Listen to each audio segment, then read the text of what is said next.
On a number of the websites within 24 hours or so, all the slides that are presented today. So if you have to go back for reference or whatever, and And you're also welcome to email me after this presentation or call me if you have any follow-up questions. Yes, in the back. Order important for the payment application. Could you repeat the first part? I'm sorry. That the order for editing is very important for the payment application. The inventor, is that what you're asking? No, the order or the Order of the inventor doesn't matter. Oh, the order of the inventor's names. That's something that's fought over, and it has to be decided among the group. So whoever wants to take the lead on that, everyone will be listed. Everyone's name will be listed along with their country of residence, country of residence or city and state. So whoever wants to be first needs to decide and tell me whoever wants to be first. Usually I don't make those kind of decisions because it can be kind of touchy. The way it is cited with multiple inventors is the last name and the words et al. So whenever the application is used as a rejection against other patent applications, it'll just be the first inventor's last name with et al. That's how it will be officially cited to. So I just tell my group of inventors to tell me who's the lead inventor. Yes?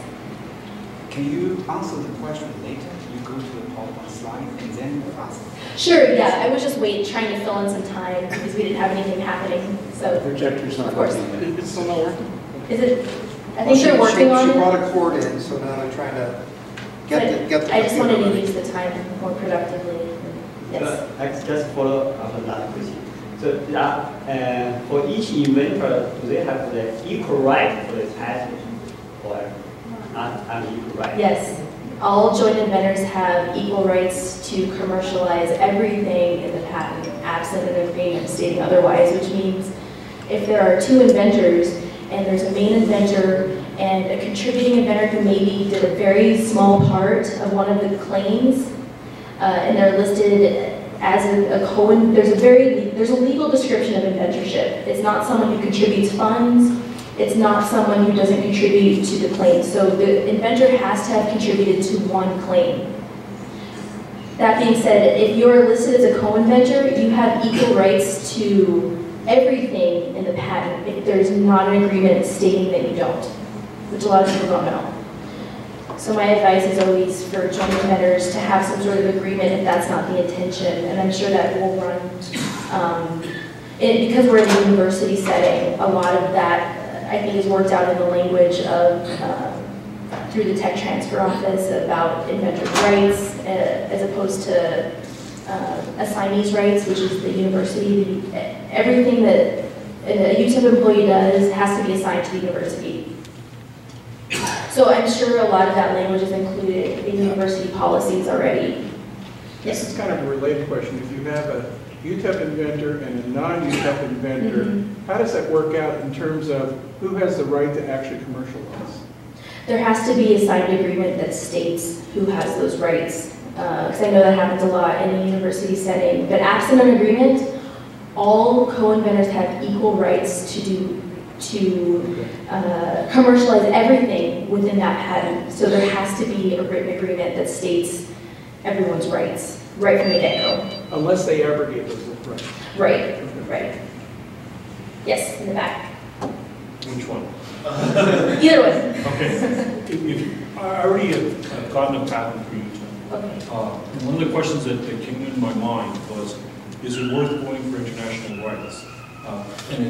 Since it's UTEP that's funding it, it's UTEP that's paying. So the question I have is, how much more does it cost to get international rights versus domestic rights? The international application is run through what's called the PCT process. It's a treaty where I believe 150 countries signed on to this that are members of this treaty. What happens is I'll file an application that looks very similar to a non-provisional application in the PCT office of the U.S. Patent and Trademark Office, which sets it on a separate track from your United States patent. So what the PCT office does is it searches it in a different manner. They create what's called the International Search Report. They also publish it internationally. So there are 2 different documents that come out of it. After a certain time limit, 30 months after your original priority date, you have to select specific countries to enter into. So people sometimes think it's an international application, I have coverage everywhere. It doesn't work like that. So you have to pay an initial filing fee to get the process going. That's about $4,000. Entry into the national, what they call the national stage of individual countries are additional fees. Not only entry fees, which are filing fees, but we have to hire international agents who can correspond with the respective patent offices in those countries. So there are collectives. There's a European collective of about 40 countries that you can get coverage in. There's an African collective. There's a Russian collective. But countries like Japan, China, Brazil, all the Asian countries have to go in individually. So it's just a matter of I guess, investing in all these different countries and their agents to do this work for you in the different patent offices. Now that being said, the standards for patentability in these other countries aren't the same usually as the United States patent standards. So I've had an application issue in the US, and it's still pending in China. I can't get it turned around in China because the standards are just so different.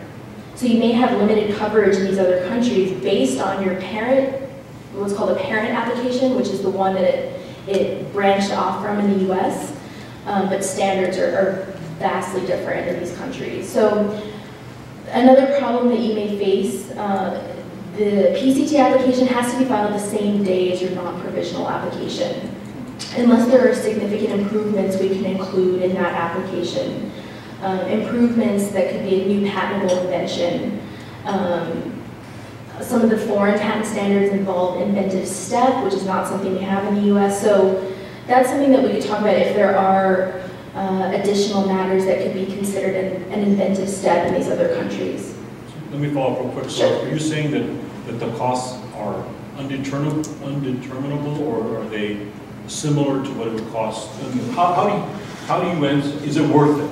If you've got your domestic rights. Sure. If you have a company, say in Germany, that's interested in your invention, it really doesn't do a lot of good for them if it's only patentable in the US. If they don't have any US offices, they don't sell it in the US, it's strictly in Germany.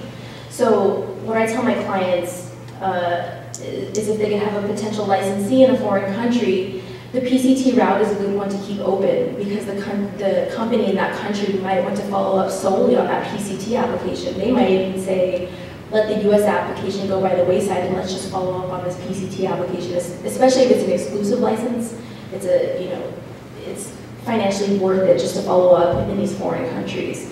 The fees are tricky. We're working on a big filing, international filing right now, where these patent agents in these different countries charge what they charge. It's their fee for preparation, it's the entry fee to the various countries' patent offices.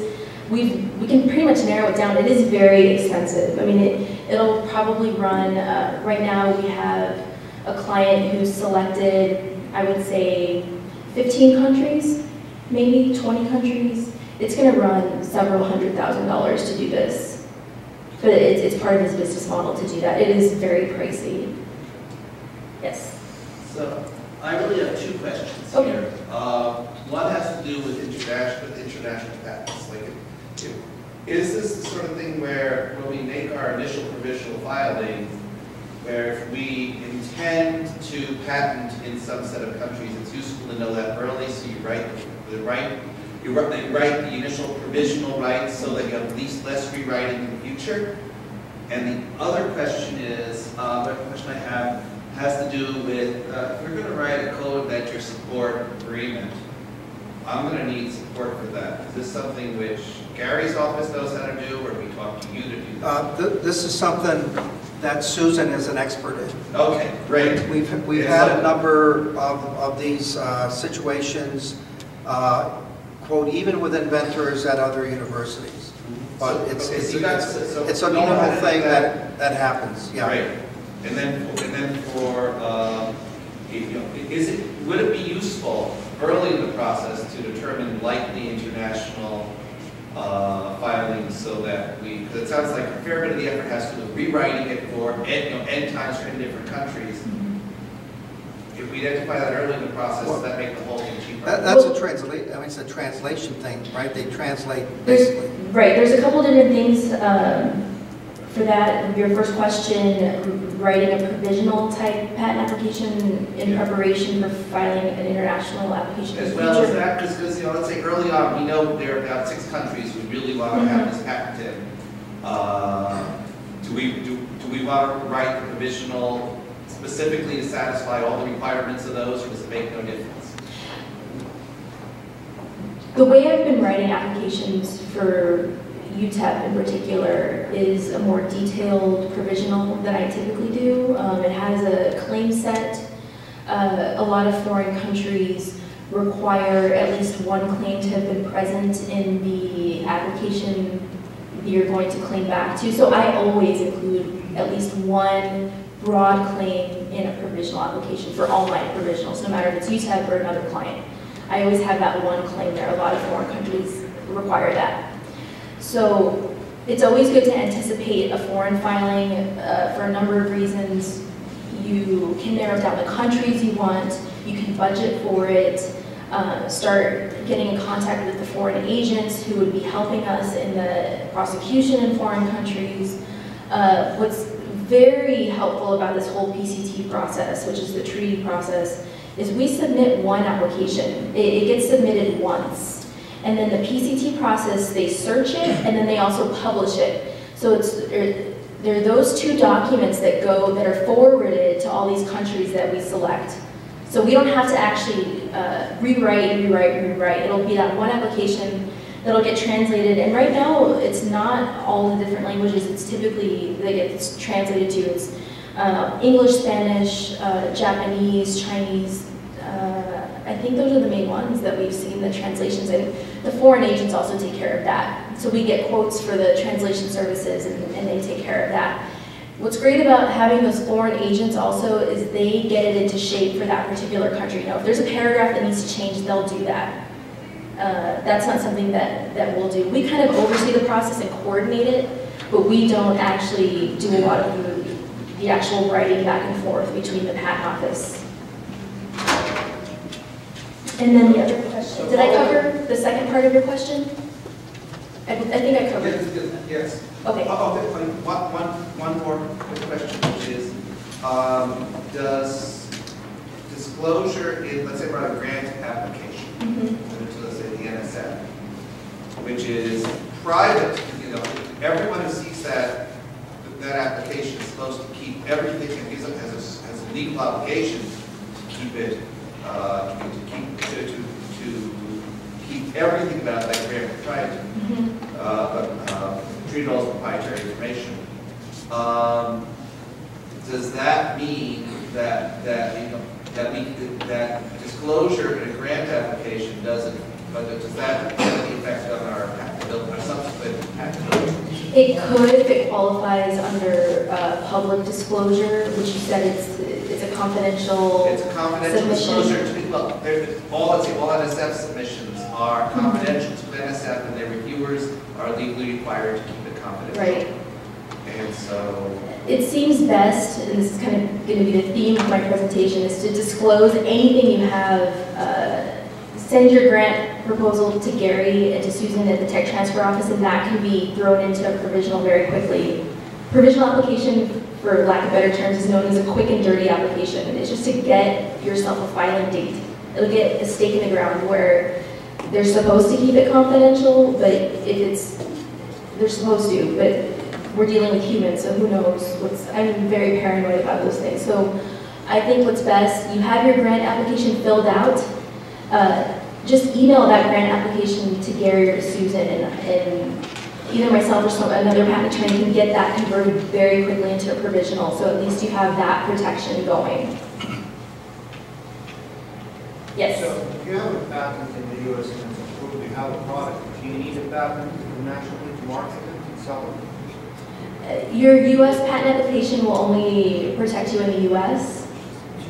So I think if there's potential for your product to be sold or marketed internationally, that PCT application is a good route to go initially. A lot of people will think, well, maybe I'll need this foreign protection, and I'll go ahead and file the PCT for them. And then if you have a time window, you have 30 months from your earliest priority date. So if you decide within that time window that you're not going to file internationally, you've at least given yourself the opportunity, you've left that door open if you need it in the future. And some people, you don't have to go forward on it if you file it, if you decide that you're not going to be selling internationally. But it's a good thing to keep open.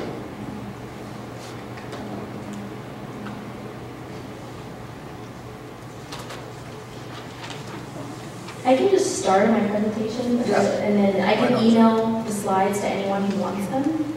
That's a good idea. Okay. We had kind of covered, I was going to start with describing what a patent is. Utility patent, design patent, and plant patents are the 3 different major types of patents. Utility patents cover the function of something. Design patents cover the ornamental design of a product. It does not cover the function. And a plant patent typically covers genetically modified plants. The typical process that a patent goes through, there's a disclosure, which is the information that you provide to the tech transfer office, and the tech transfer office will then decide to go forward with filing an actual application. Sometimes there's a patent search, which is a search of the patent office databases of issued patents and published patent applications. The search is not guaranteed because applications don't publish for 18 months after their filing date, so there's essentially an 18-month blackout window. So I can never guarantee a search for that reason. Also, the patent examiners have access to much greater databases, worldwide databases that we just don't have access to. The search gives you an idea of the field of your invention. Just because an invention hasn't made it to the marketplace doesn't mean that it hasn't been patented. So it's very important to see what's been patented in your field before proceeding. Like I mentioned, the provisional patent application is good for 1 year. It gets you a filing date. It's not examined. People sometimes think they're going to hear back from the patent office with an opinion on your provisional. You only get a filing receipt. The provisional is looked at once you decide to file a non-provisional application, which is the long, very detailed application. The non-provisional, if it issues, will give you 20 years of patent coverage from your filing date.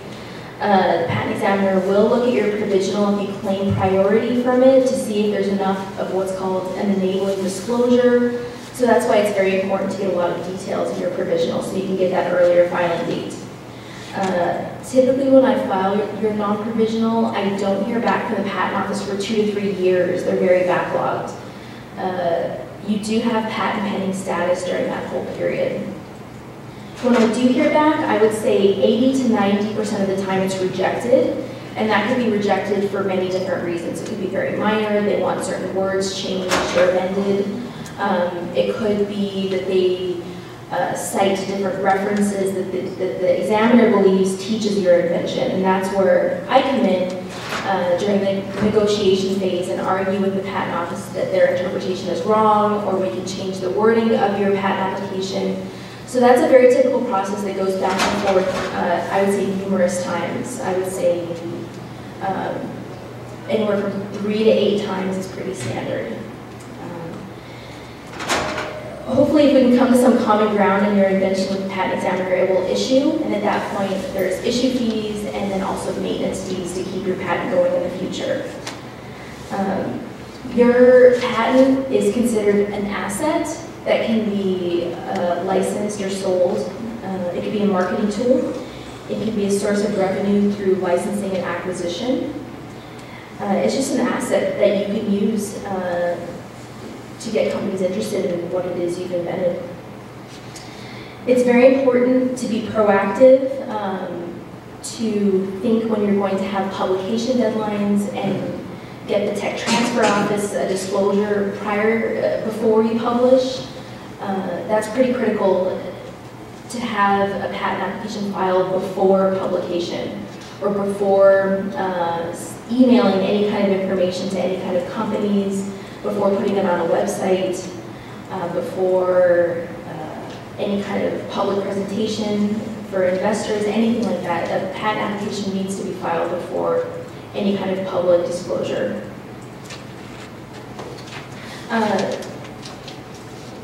Congress passed an act 2 years ago to try to streamline the Patent Office, work on the backlog. Those changes are being put into effect March 16th of this year. The goal in this is to try to align the Patent Office with the standards of the rest of the world, which means moving the United States from a first-to-invent system to a first-to-file system. What that means, the U.S. has been a first-to-invent system, which means there could be a determination in court to see who was actually the inventor. They didn't really consider filing date. Say I filed a patent application today, but then somebody came out of the woodwork saying that they invented my same application 6 months ago. They could go to court and say, I have all my lab notebooks, I have my presentations from a year ago, see, I was the actual inventor, and before the courts would say, okay, that's sufficient. But with this new change in the law, we're moving to what's called a first-to-file system, which is what the rest of the world does. And it gives inventorship to the person who files at the Patent Office first. This is also why it's very critical to get a patent application filed before any kind of public disclosure with this new change in the law. There is a 1-year grace period that remains. Some of you may have heard of this, where if you publicly disclose something, you have 1 year to file a patent application. Well, that part of the law remains. However, with this first-to-file system, there's going to be greater preference given to the person who does actually file their patent application first at the Patent Office. They've created this process called a derivation proceeding, where you could still bring in evidence of lab notebooks and prior invention dates for the Patent Office to decide on inventorship rather than a district court deciding. So that 1-year grace period isn't so strong anymore, where prior publication would have no effect on your application. With this first-to-file system that's being implemented, it's critical to have your application filed first before publication.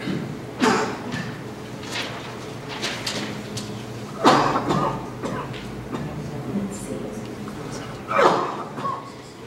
What's also critical is filing your patent application if you choose to file the PCT application. Your foreign patent rights could be affected if there is publication before filing that patent application, like I discussed before. The first-to-file system has no effect on you all still needing to get non-disclosure agreements provided by Gary's office.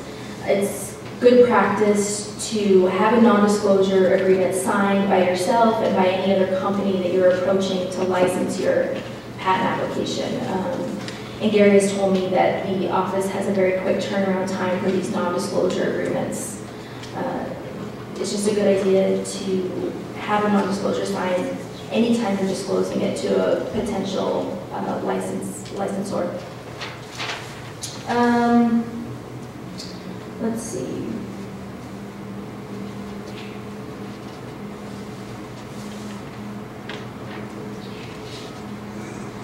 What's also changing in this legislation are the review channels that are available to inventors. When a patent issues, it's presumed valid. Now this new legislation has opened up 3 different review channels where anyone can challenge the validity of a patent within certain time limits. So 9 months after issuance, there's something that can be filed called a post-grant review, where people can submit applications, publish patent applications, issue patent applications, or any other information to challenge what's already out there. I think this is a little bit tricky because people are going to be a lot more vigilant and looking to see what's issued, and you could have an issued patent, but then somebody comes up and says, you know, I think there's additional information the Patent Office should consider. I'm not the biggest fan of this legislation. I think it does a lot to undermine that validity of an issued patent. A very nice aspect of the legislation is a reduction in fees for independent inventors called micro-entity filing fees. It's a 75% discount on the large entity filing fees. And to qualify as a micro entity, you have to have filed no more than 4 applications and have an income that is less than a certain specified limit, which I think a lot of independent inventors will qualify for these sharply reduced fees. There is a new process of prioritized examination. I had mentioned not hearing back from the Patent Office for 2 to 3 years. For an additional $5,000 filing fee, you can have your patent examined within 12 months. So in technology that's quickly changing, it's a good recommendation to pay this fee. It's expensive, but you'll cut down on processing time if you need your patent issued quickly. So it's something to keep in mind. The Patent Office has also opened 3 satellite offices around the country to bring patent examiners closer to inventors. The closest one to us is in Dallas. There's also one in San Antonio and Detroit. This has also been established to work on that backlog of applications, so hopefully the processing time will speed up with these satellite offices opening. There is also a directive for a pro bono section for various law associations across the country to give pro bono patent work for under-resourced inventors and small businesses. I'm not sure of the qualifications on that, but they are setting up pilot programs, one of which in Minnesota, that inventors can go to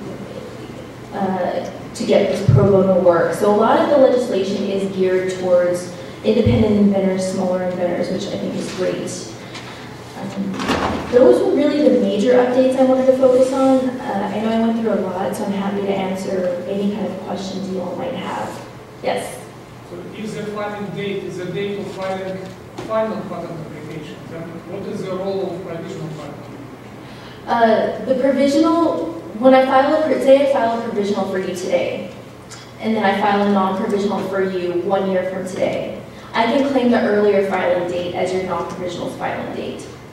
So you want a filing date that's as early as possible in case somebody comes in that time window and invents something and files something within that window of time. The filing date is the date of provisional, filing provisional patent. Right, so that's the benefit of filing the provisional. You get the earliest priority filing date, the earliest date possible, and that's very important now with this first to file system. Yes? If you have a patent and you continue to extend that work, when do you know that you've done something that should be patented, on something new? Would it be based off of a different patent, improvements, or? No, it's improvements and changes in application. So there's things that you didn't claim before. You didn't know you could do this. So you've got new claims, you've got new applications that you've extended work. Is that something that you patent, or what does that mean? Right, it would be covered under various continuation patent applications. If it is considered to be adding new matter, you would get a new filing date, but you would still claim the benefit of the earlier applications. You just want to see a chain of dates. But is that a new patent, or what is that? It would likely be a new patent, and that's something that you have to disclose to tech transfer. They would consider it, look at what's already been filed, what's in the field. I think the commercial appeal of it also, so I'm sure Gary will touch on that too. But yes, there are continuation applications, and if it's not covered in your original patent application, it would have to be covered in a new application. So don't think that the original covers everything. In case things change in the future, the idea further develops, that does have to be included in the new application.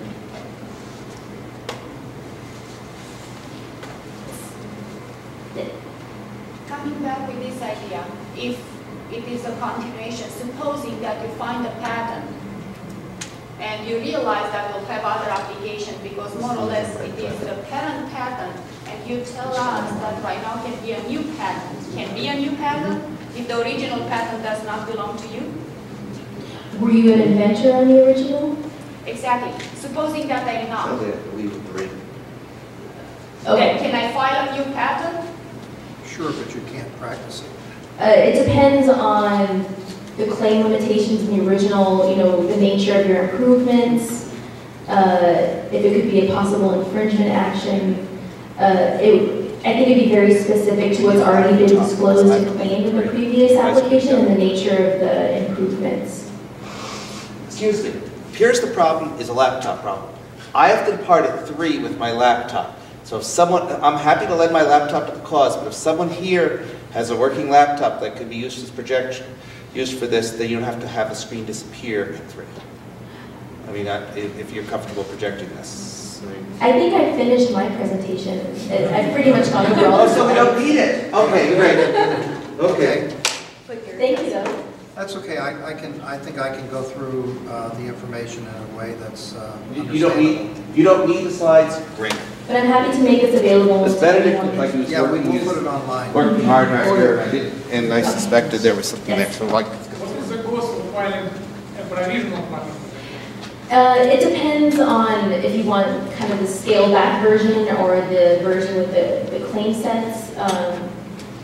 Our firm charges an hourly rate, and then we have to run that through the university and get permission to charge that hourly rate. So it's established through the university, but typically it's just based on the time it normally takes me. Provisionals are fast, so I would say anywhere from 6 to 10 hours is typical.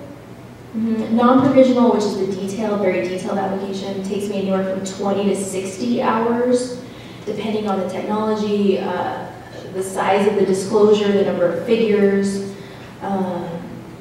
It's really just dependent on what it is that's being disclosed. And I'm happy to talk further with you after about the details of the pricing.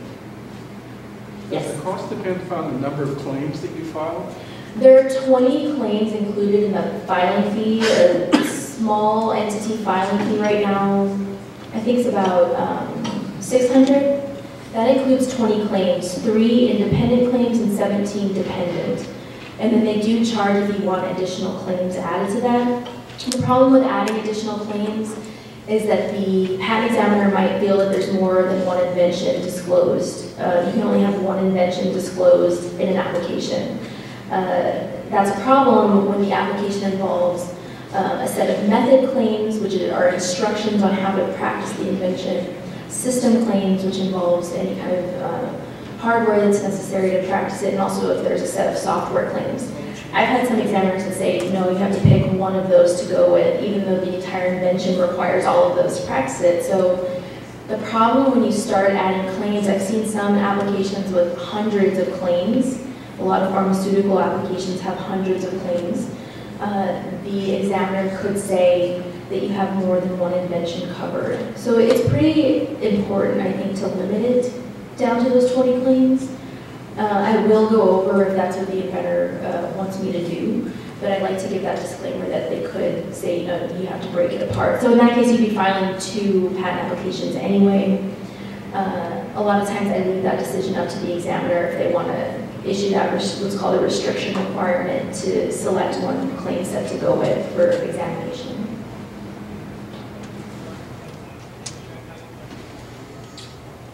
From surfing the web a little bit, it appears that there's a trend for the duration of patent code protection to be heading toward infinity. Is that true? Permanent or semi-permanent? No, I don't think so. I think they want to keep it down to 20 years from filing. A lot of times when there's a family of patents, the patent examiner requires me to file what's called a terminal disclaimer, which means everything in that same family is going to end the same date. Because a lot of times what people were doing before this terminal disclaimer practice was filing infinite series of families that would just prolong patent protection, and they said, no, we're not doing that anymore. So it'll end on the same date with this terminal disclaimer filed. The whole point of the patent system is to disclose information to the public in exchange for a limited monopoly for the inventor to make money off of it. So you disclose the information, the public has possession of the information, and you just get that limited window to make money off of it. So the provisional patent provide protection against the awful ideas. It's not examined, it gets you a place in line. It's like pulling a number at a deli counter. You have your place. You want to have your earliest priority date. Now that we're changing to the first to file system, the earliest date is very important. I mean, it's essential to have the earliest date possible without any kind of delay, without sending out any kind of grant or information. You know, get a filing date is my advice. Get that provisional filed as quickly as possible, because that will give you early priority rights. You just don't want someone else, say you've presented something, made a presentation or a publication in a journal, and people read it, and you have not filed a patent application on it, they could go out and file on it. And they're going to be input the priority because of the new first to file system. So you don't want to give the information away only to have someone else file on it. It's going to be much tougher to prove that you are the inventor with the new laws as they're worded.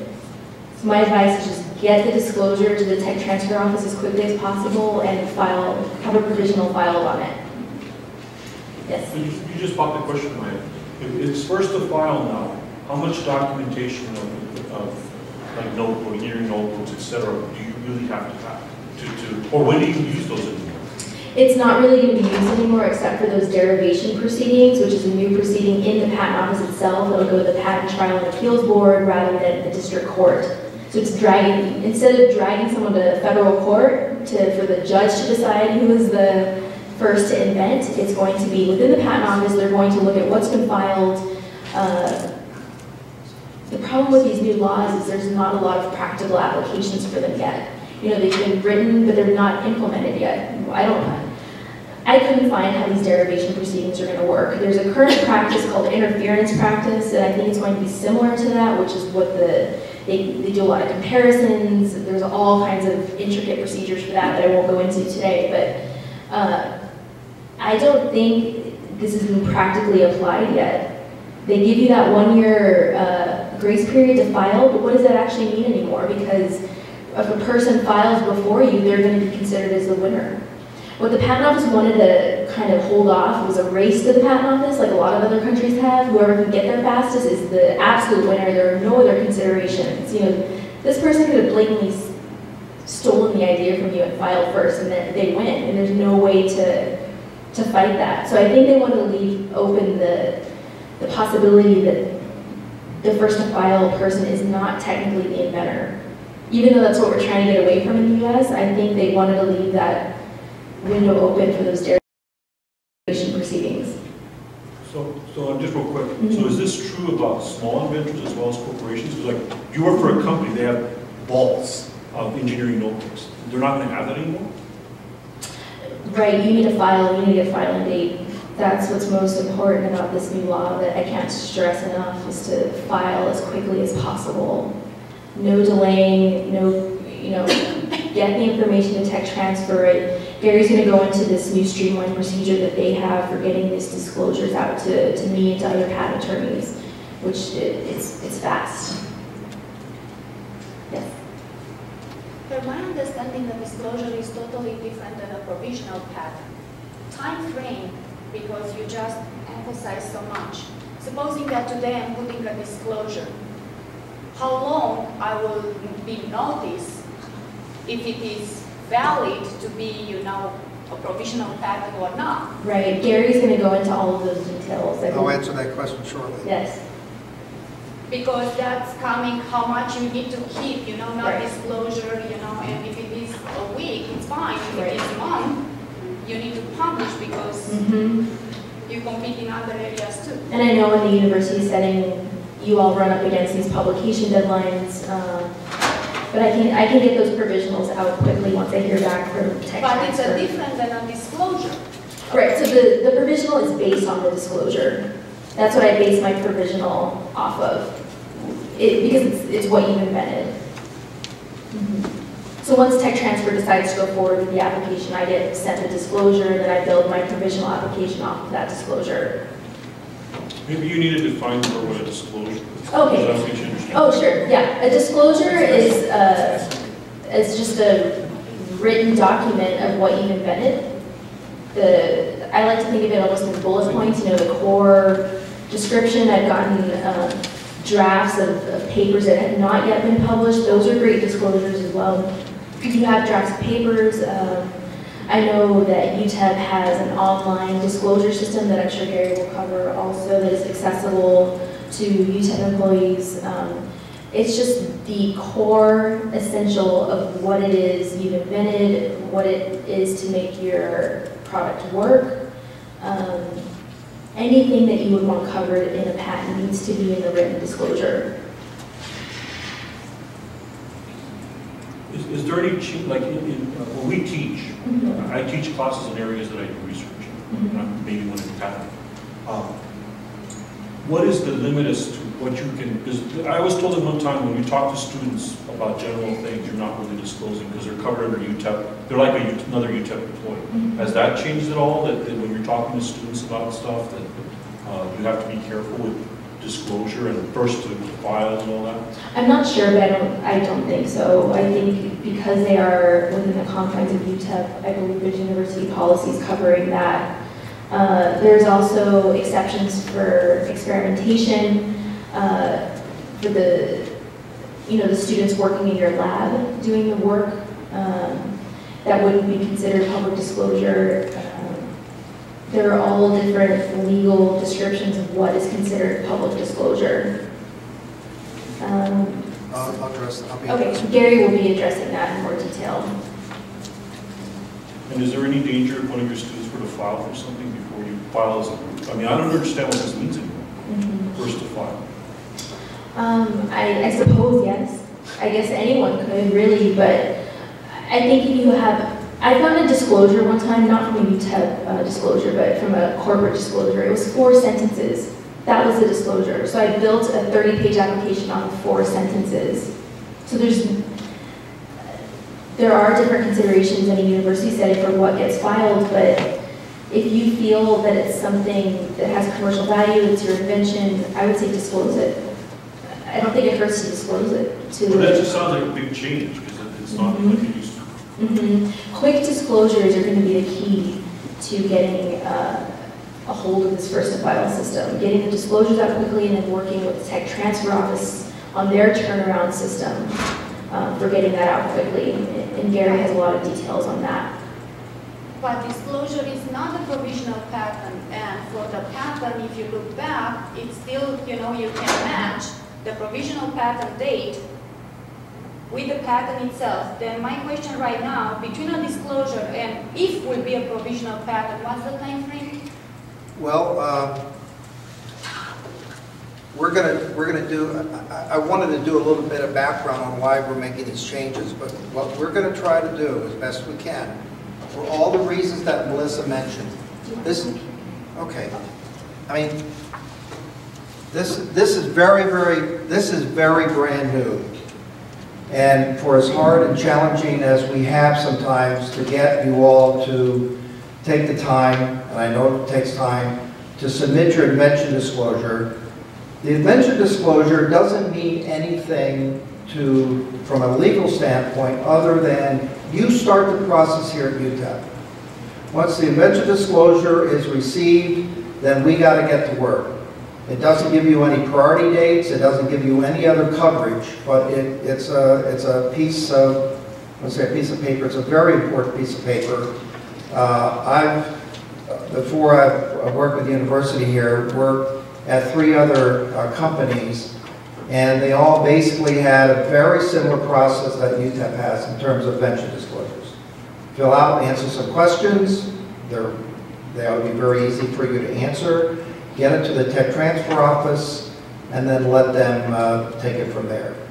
So, for a number of reasons, one of the major reasons, this big change of law. Melissa didn't mention, but it's something like the biggest change in patent law in over 50 years. This is a very significant thing that is going to happen, and whether we like it or not, this would not have been the university's first choice. It is the first choice for people like Apple, Samsung, IBM, those that have all kinds of money. They're just waiting for ideas so they can go ahead and send it to the patent office. For smaller companies and universities that have some limitations or have a limitation on just how much money they have for intellectual property, it you know, we face some additional challenges. So what we've done is change the process that we're going to use going forward.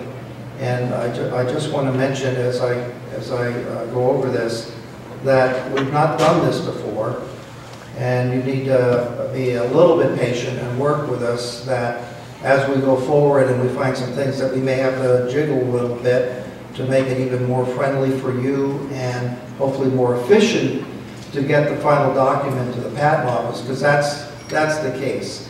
In the past, we could always fall back on these rooms and rooms of notebooks that we created and signed and co-signed. And as Melissa so eloquently said, it's like they're not really important, or let's put that, they're not as important anymore as they were before, because they're not necessarily the measure as to what it was you filed the patent. So we got to keep that in mind. What we've done is taken a look at the entire process. And as Melissa said, the significant change is who's the first one to get their idea filed at the patent office. That's when everything starts in terms of your coverage. So again, in response to that, we're going to change the invention disclosure process. That means the process from the time you disclose and until the time a decision's made that we're going to file a patent. As Melissa said, it can cost, it could be as cheap as $1,700 to file a provisional patent. It depends upon how much work and how many claims that the firms write. If you're Tom Davis, you could do it for less than $300, because that's what it costs him to do it by person. We do not necessarily endorse that. That is not something necessarily that if you decide to do, you certainly need to be talking with the tech transfer office before you do that to make sure that your expenses would be recovered. Tom has in the past, for those of you that don't know this, assigned some of his inventions to the university, which then we made a decision to accept the assignment and went on further and filed, and not only filed provisional patents, but went on and filed utility patents. So there are some other ways to try to deal with how much this costs. One of the things we're going to do also in this process is extend the size of the Intellectual Property Committee. For those of you that have come to the committee in the last couple of years, there's normally about half a dozen, sometimes 8 people that are there listening to your idea and making a judgment on whether this is something that should be filed. The other thing many of you know, because I've worked with you over the last 4 years, the other thing that's changed is when an invention disclosure is submitted, the center that Jenny Clark and I work in, it's a trigger for us to say, okay, now we've got to do some market research on this idea to see if there's in fact some kind of business potential going forward and just what that might be. So the new process of submission to decision is going to go something like this. When you submit your invention disclosure online, and we will, again, as I said earlier, be putting both Melissa's presentation, my presentation, on the CRE website, on the Tech Transfer website, maybe the research website, so that you can go in and see exactly what this process is. But basically, with not much trouble, you should be able to find the invention disclosure part where you need to answer these questions, and that once you've answered them, you press a button and it goes to Susan's Tech Transfer office.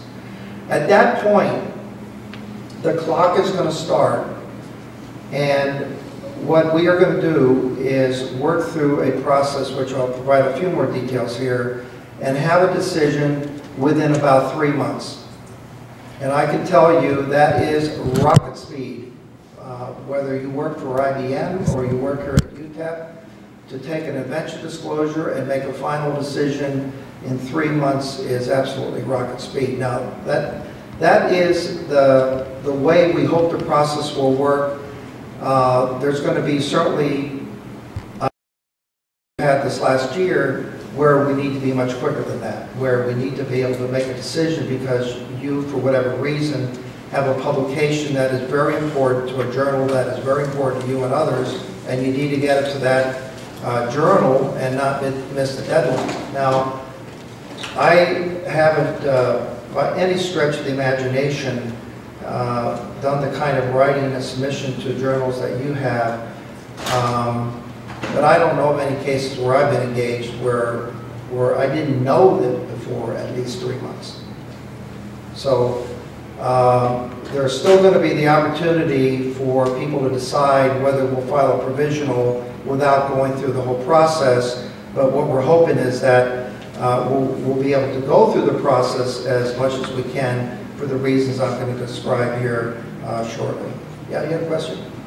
So I have a question. So it will take about 3 months, and in 3 months you will figure out whether you will go or not with the provisional patent, right? Correct. And if you don't go with provisional patent, the inventor can apply by itself, right? Where Susan's here, but in the past, if the university has passed on it, it will then give the inventor the possibility to go ahead and do it themselves without any, more or less without any financial support from the university, but maybe there'd be some other, other support. But wouldn't it be easier if the inventor actually asked direct Melissa to fill a provisional patent, pay the money, and then in 3 months the university will decide whether want or not a patent? Because then we'll get 3 months.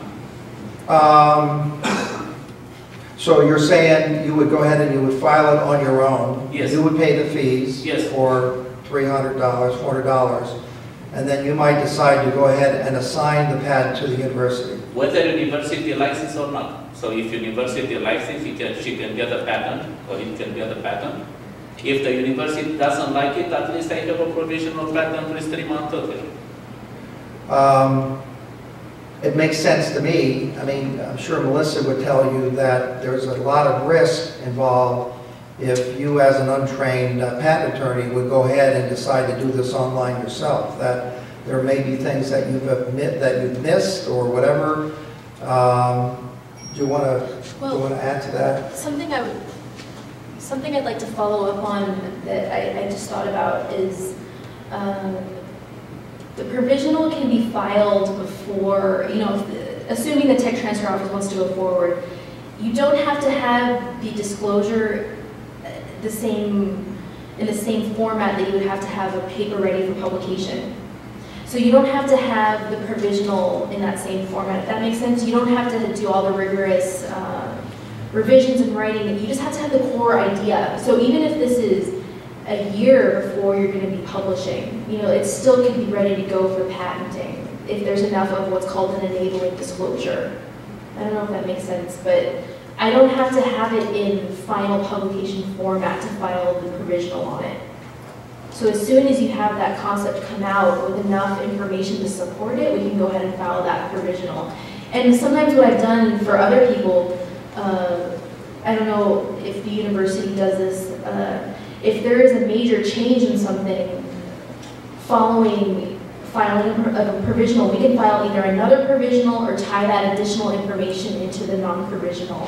So there's ways to get an earlier filing date rather than waiting for publication quality disclosure, which is something I do not need. Okay, so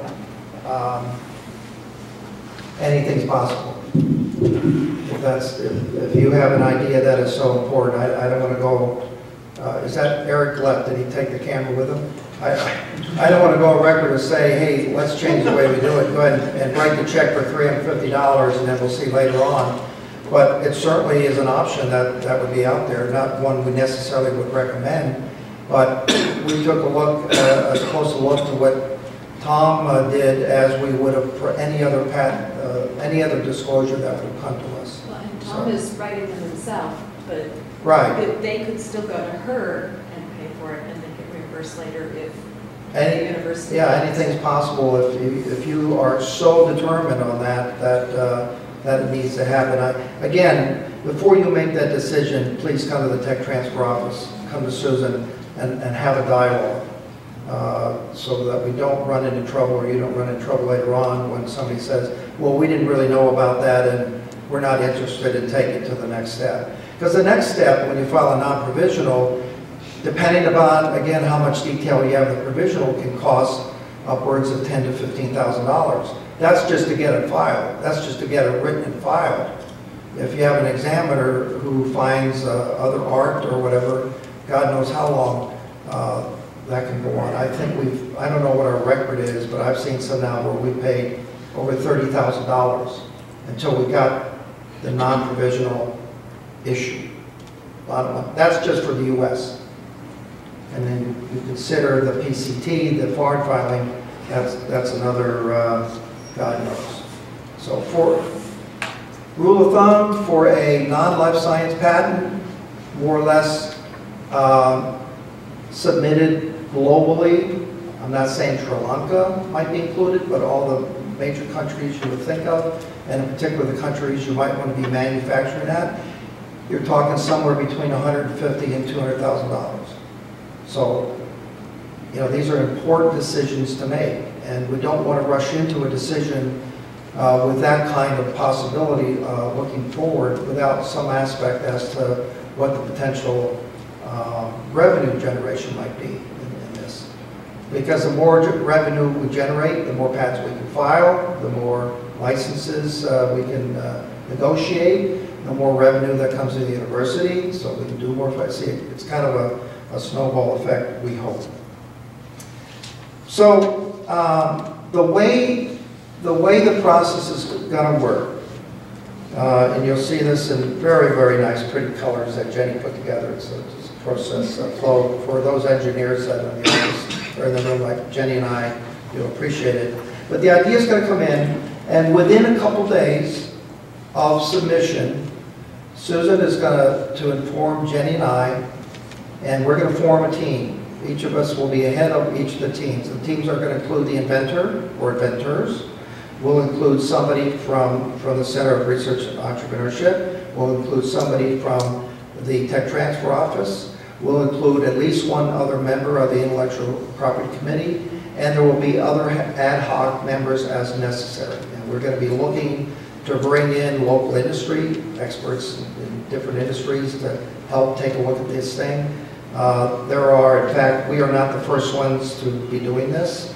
We know that Stanford has a process very similar to this, but they wait until the non-provisional is ready to be filed in terms of making these big decisions. We're going to try to do it a little bit earlier because of the situation that we're in.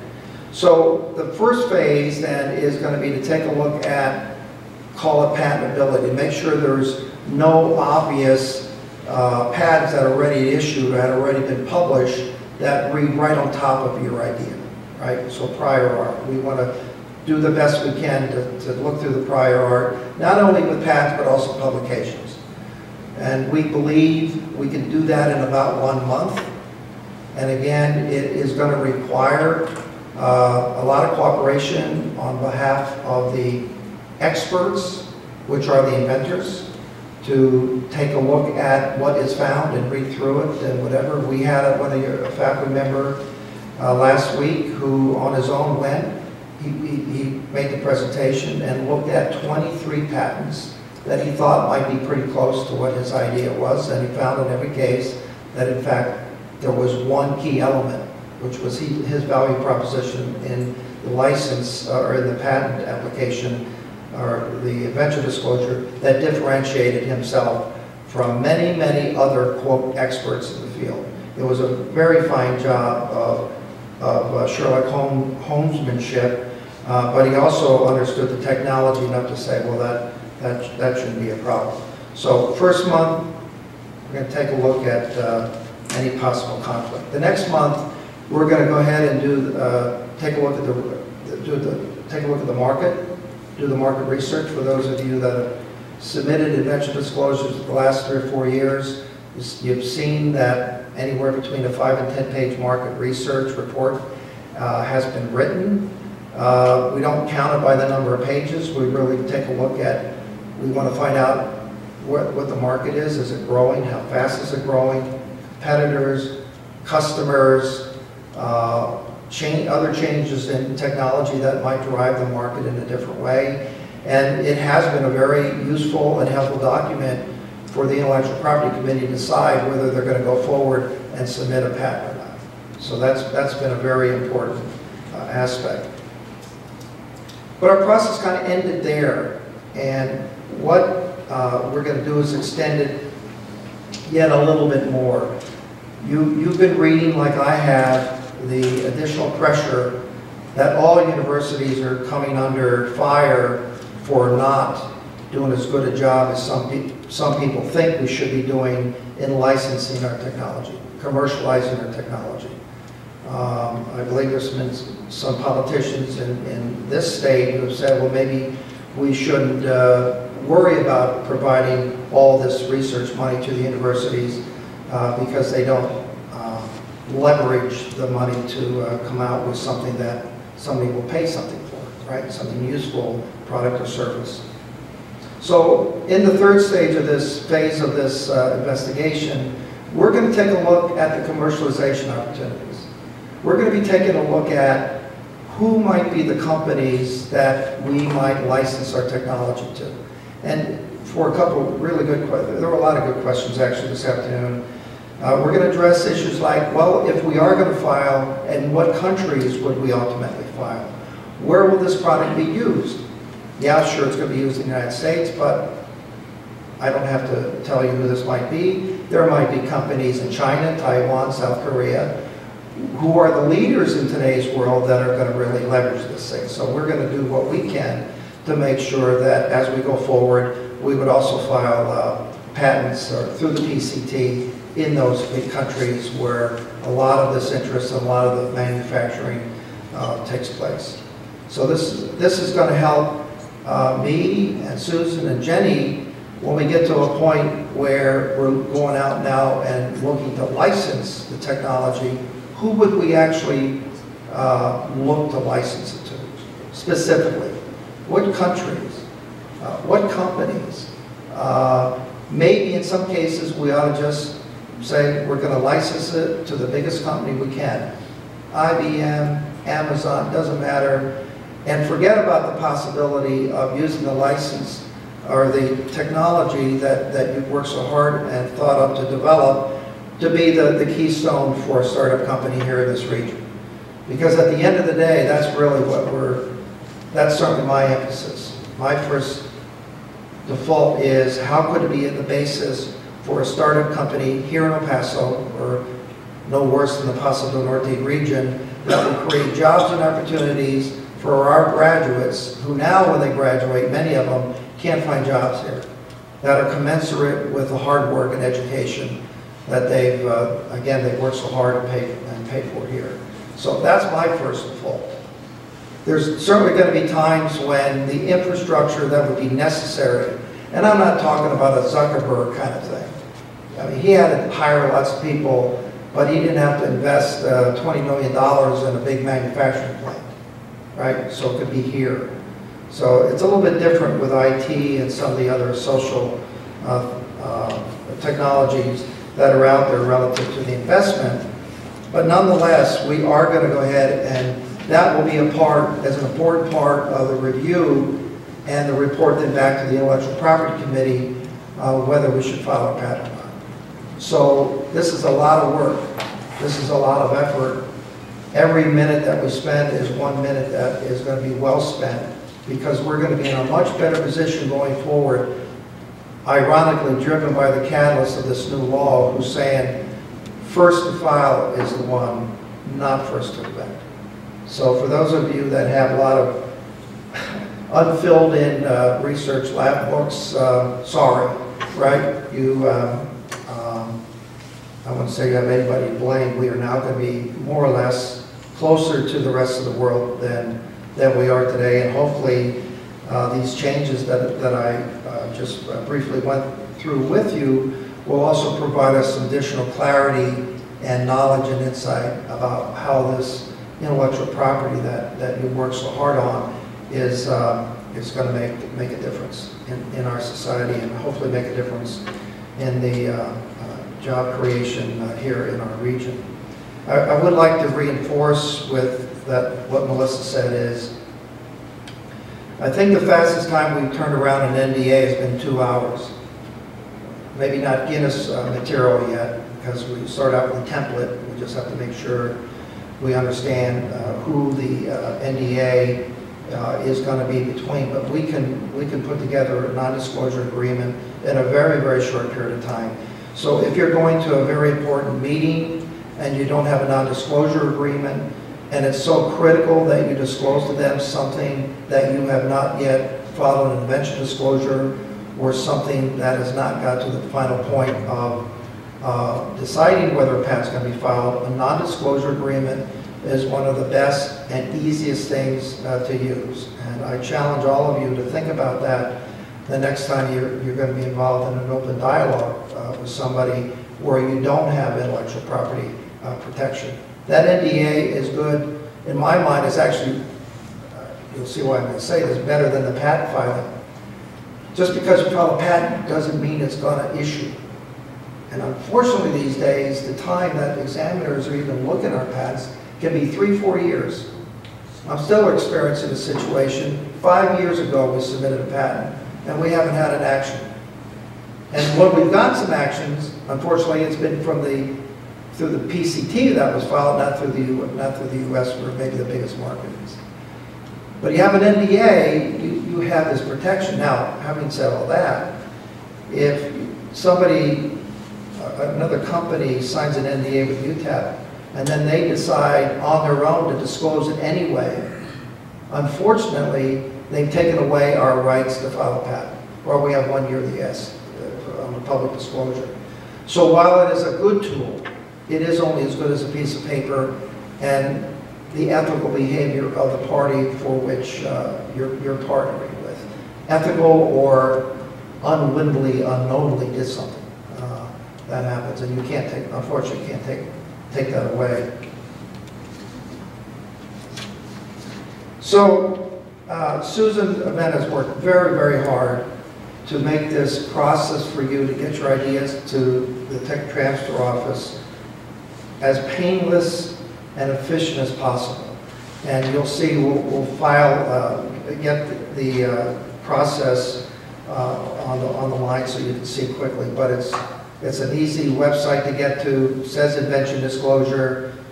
You start out with your name and you crank through it. There is a first time setup of an account that you'll have to have the first time you go ahead and use the disclosure paper or the disclosure site.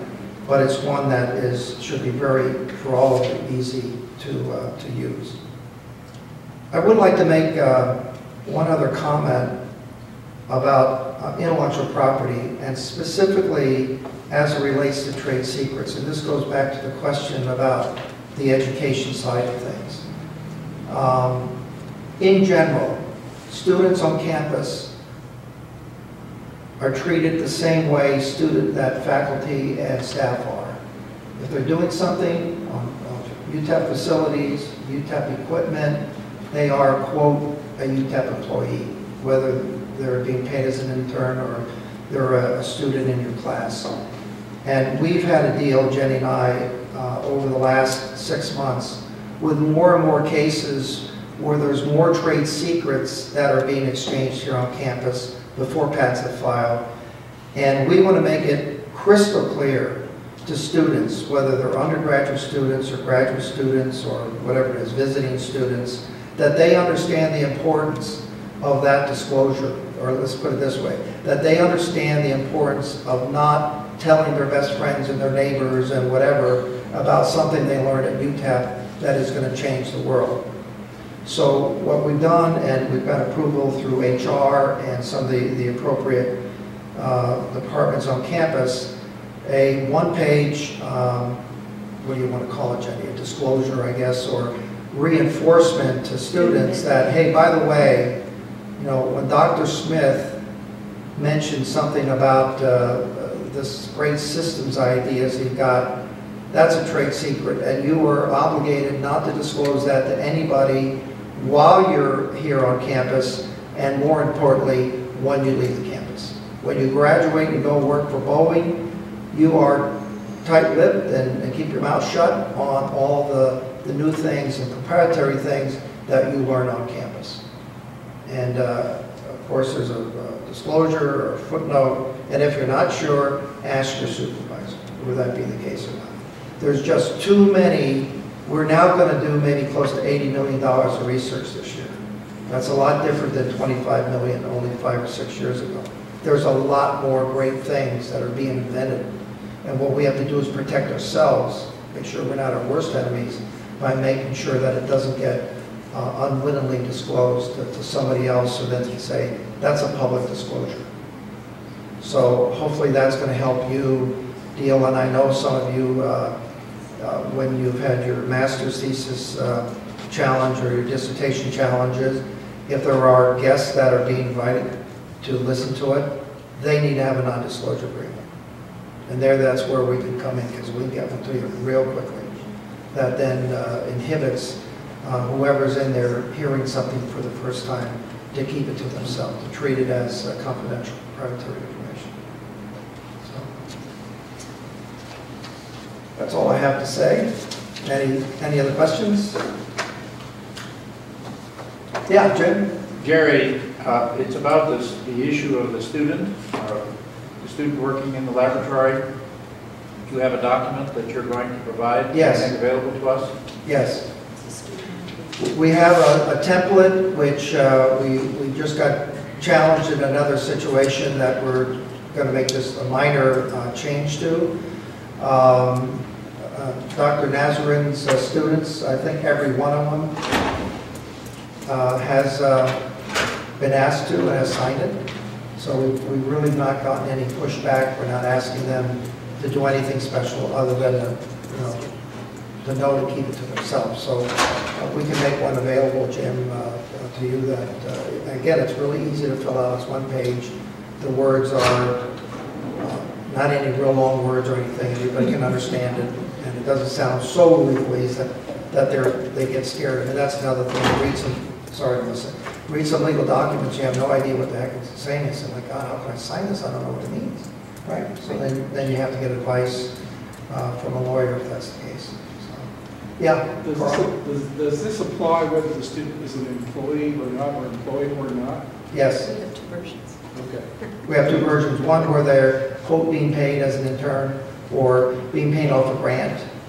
So they're, quote, an employee, and another where they're not paid, but they're going to school here and they're hearing things in the room. And that's the other thing you just don't know. When are they going to hear this secret? You know, it may be more outside of the research group that you put together to work on the problem. So that would apply to all students then? Are all students going to have to sign something like this? What we want to do is get to the point that everybody, when they leave the university, understands, been reinforced to them at their exit strategy, that anything that they have heard that's proprietary needs to be retained as proprietary. I heard you talk also about dissertation defense. This is something that has concerned me, because occasionally we have within our department a proposal defense where a student comes up with a unique proposal, their own idea. And sometimes those have been open meetings, publicly announced meetings, and I've been concerned for the welfare of the student's idea, because if it's a public meeting, it's essentially a disclosure. Is that correct? You should be concerned. It is a disclosure. Yeah. Okay. Yeah. So, you know, stuff happens sometimes, and then you quickly scurry. In the old days, you had 1 year, but as Melissa said, now you got, how quick can I get home and get this darn thing, get it filed, because somebody else could beat you to the punch. We talked about that yesterday. How do we know, or what is the situation if somebody is at the same meeting as you and says, man, that's a heck of an idea, I'm going to go back and this first to file thing sounds pretty good, I'm going to go ahead and submit something, while these poor blokes at UTEP have to spend 3 months. So if it's a closed meeting though, if it hasn't been publicly announced, is it then still controlled? What does closed meeting mean? Well, closed in the sense that you have not made a public announcement of the meeting. So the only people who can potentially ever be involved are, let's say, the student, maybe the committee and faculty and so forth. So people that are UTEP people. Exactly. Or people that have NDAs with it. Yeah. That's not a public disclosure. Okay, so So as long as you don't announce the meeting and people from off the street can come in, you're okay. People from off the street come in and they hear something you say that hasn't been patented, that's now been a public disclosure. So, I mean, there's no fine line there. The only fine line I've dealt with is the one about when you go ahead and you put information in a grant to one of the federal agencies, whether that really is public disclosure or not. Some people have told me, lawyers, that it's not, and some have told me it could be. So what we're saying, I'm sorry? Put confidential in all the papers and... Yeah, that's what that's what we've been told to do is, confidential, proprietary, but there are some, I know there are some grants recently, I think with the Air Force and the Navy, where you couldn't do that. So then the question was, darn it, now what do I do? And my advice is, tell them as little as you can, but enough that whets their appetite. If you tell them the general concept, but you don't tell them exactly how it works, make them fund your research so you tell them. But I'm kind of being, maybe that was funny, but the point is that if you tell them something proprietary in an open workshop or conference, you've now disclosed it. So now it's who can get home first and get that darn patent on. So will we get to be that way? I think you're going to see a lot of that, actually. If you read and see what's going on, and particularly in the IT area, it's just it's guerrilla warfare out there. So, and Jim. So our Congress, the United States Congress, thought that this was going to help matters in terms of decreasing the workload of the patent office. Is that what the motivation for that? No, what they said is we're going to open up 3 more offices to help with the significant backlog. I don't know, were they also anticipating, Melissa, that first to file would reduce the amount of work and time it would take to get to it? I'm not sure about reducing because it seems like it would be obviously... It seems like it's going to make it a lot more. Right. The current head of the patent office, David Kapos, has been pretty instrumental in hiring a lot more examiners than have been hired anytime else in the patent office's history. He's hired so many examiners to try to relieve this backlog. There's also the prioritized examination route that I talked about, where you can get it examined in 12 months for the additional $5,000 fee. When Congress passes these laws, there's the problem of implementation, the practical implementation of the laws. And the Patent Office has done a great deal of work to try to get the public's opinion on these laws. A lot of the laws are still open for public comment as we speak. Some of that has been shut down, but they've had what's called road shows where they travel all over the country in certain areas where they want the public's opinion. It's always open for comments, and they are responsive to it. They have made a lot of changes from the initial passage of the law to the actual implementation stage. So Patent Office likes the public's feedback on how this is actually being implemented. But I do think this will increase the examiner's workload.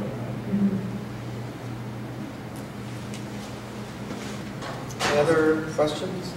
So we're here to help you in any way we can.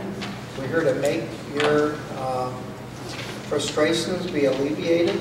And so I hope that the next time you're ready to think about writing an article for some journal that's really important to get into, that maybe you submit an invention disclosure or talk about how things can be mitigated. I know that in the past there's been a couple faculty members that have asked us to take a look at their posters. They're ready to go to a poster session. I know how it is. There's lots of things we're all doing, and you just kind of forget it. You do it the last minute and say, "Oh my God, I want to show this, that, and the other thing."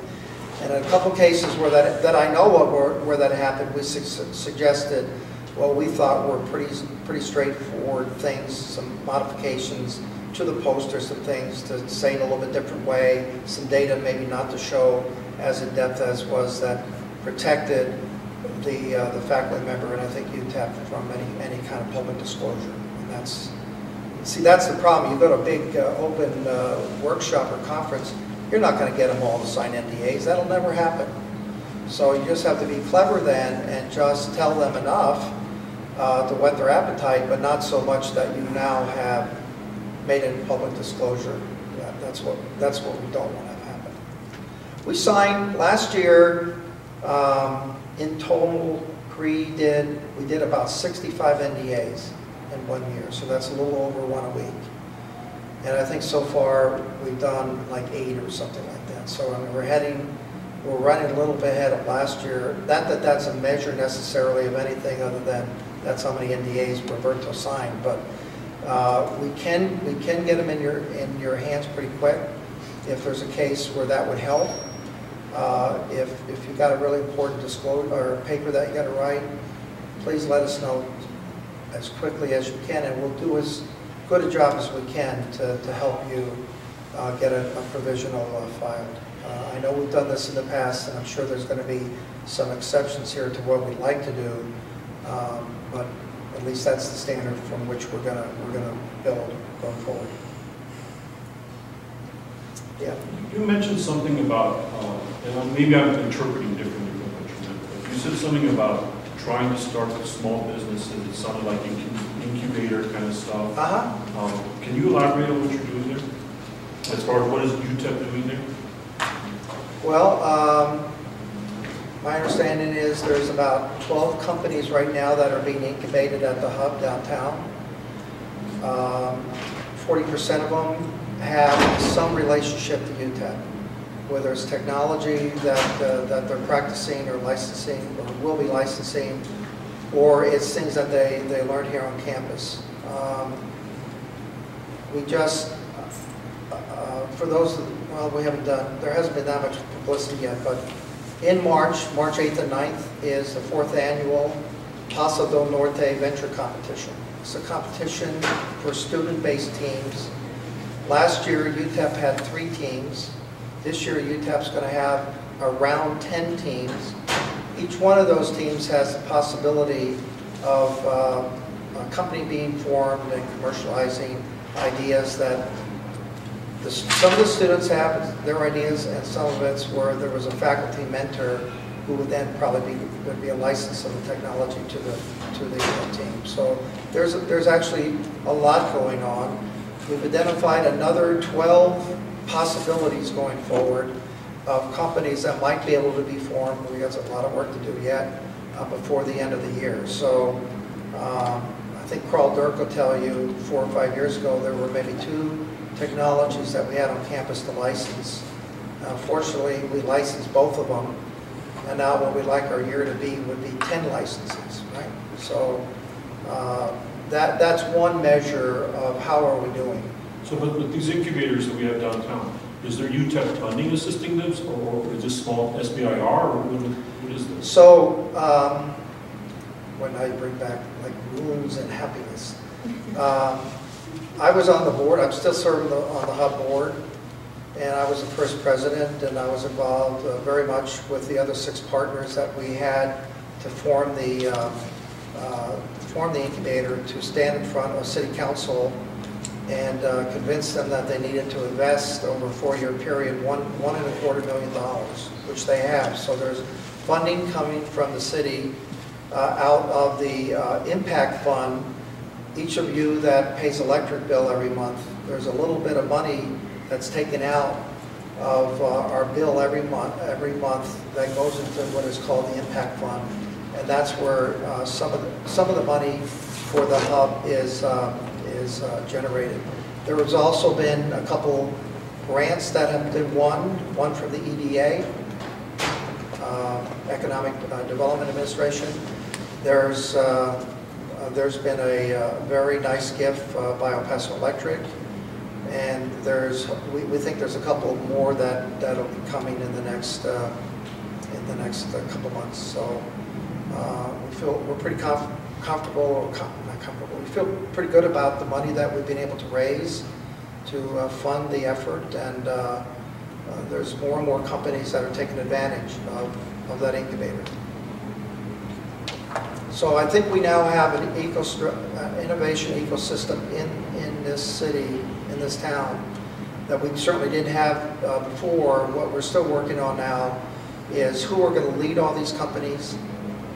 These dozen I talk about, probably not going to be faculty members, although they may have a significant role, but who are going to be the CEOs and where are we going to get all the money to fund these companies so they can make the investments that are necessary to be successful. And that's what Jenny and I are spending 20 hours every day on, the other 2 hours writing NDAs, I guess, right? And maybe more to come. But seriously, I think we have a really nice infrastructure in place we didn't have before, and anybody who's interested can get a lot of help, and they can get a lot of help basically with no additional expense. Any other questions? Melissa, thank you so much for taking time out of your busy day. And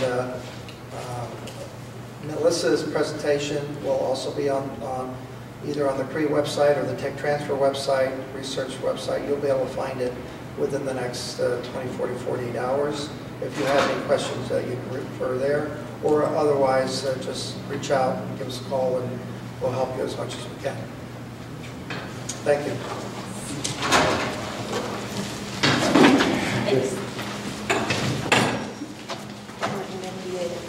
We're both sitting in this room.